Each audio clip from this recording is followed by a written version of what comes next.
Blamed for 22 deaths. Nate hit Central America as a weak tropical storm, but the impact powerful. In hard-hit Nicaragua, up to 15 inches of rain, turning roads like this one into rivers.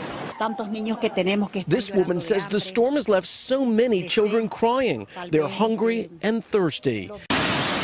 In mountainous Costa Rica, major mudslides and widespread power outages. Thousands now homeless, at least 22 dead. Among them, 2 kids swept away in fast-rising waters. Hurricane warnings now in place for parts of Louisiana, Mississippi, and Alabama. Emergency declarations are already in effect in Alabama, Florida, and Louisiana. In New Orleans, weaknesses in the city's pumping system led to major flooding this summer after heavy rain. City officials hope the pumps can withstand this storm. Michelle Miller is outside one of the city's largest pumping stations. Michelle, good morning. Good morning. This city breathing a collective sigh of here we go again. At this pumping station, 3 of its 15 pumps are offline across the city. 9 others still non-operational as officials try to bring those back up to speed, hoping to avoid a repeat of what happened here back in August. Once again, we find ourselves in familiar territory, threatened by another storm that's coming our way. Taking no chances in the Big Easy, Mayor Mitch Landrieu declared a state of emergency in New Orleans. The city's drainage issue was revealed during flash flooding back on August 5th, when a storm drenched the city with 8 to 10 inches of rain in one day. The problems included pumps and turbine power stations not working and a shortage of personnel at the Sewage and Water Board, the agency that runs the drainage system. In New Orleans, a race to sandbag tonight. Residents here not worried so much about the levee system giving way, as happened 12 years ago during Katrina, rather fears the city's crippled pumping system will fail. It was recently tested, in the system itself, and it just didn't hold. In August, 17 critical pumps in the city lost power. Only 8 inches of rain turning to a calamity. Watching Nate become better organized and stronger throughout the course of the day today. You can see that on satellite. The center is just off to the east of Cozumel in Mexico. Winds are up to 60 miles per hour. It's moving very rapidly, north-northwest at 21 miles per hour, which means it'll close in on the Gulf Coast very rapidly as well.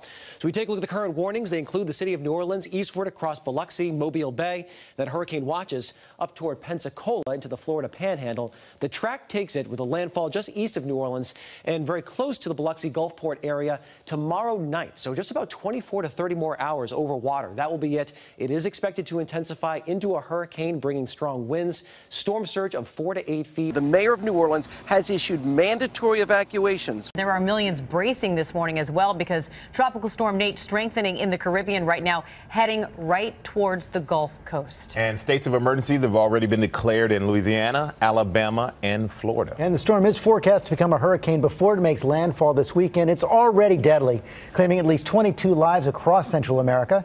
Our chief meteorologist, Ginger Z, of course, tracking it all. Good morning, Ginger. Good morning to you, George. We're watching Nate right now just south and east of the Yucatan Peninsula, but it is moving fast. At 14 miles per hour, it'll cook to the north and northwest. We'll put the path on here for you just to give you an idea of what's happening. That hurricane watch includes Cancun and Cozumel. That's for tonight through early tomorrow. Because it's moving so fast, it goes into the Gulf, and by tomorrow night, that's when the effects start to be felt along the Gulf Coast. New Orleans, Biloxi, Gulfport, Mobile, over to Pensacola, all in the watches and advisories. The impacts are huge here. 4 to 8 feet of storm surge, up to a foot of rain. And that's why we're most concerned, especially in New Orleans, where Steve Osunsami is this morning.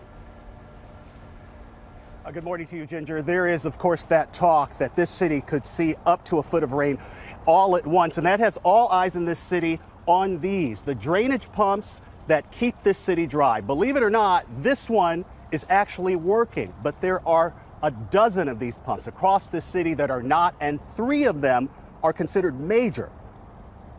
The storm that's coming is already catastrophic. Nearly 24 people are dead this morning in Central America after roads and homes were flooded. In some areas, they're expecting nearly 30 inches of rain.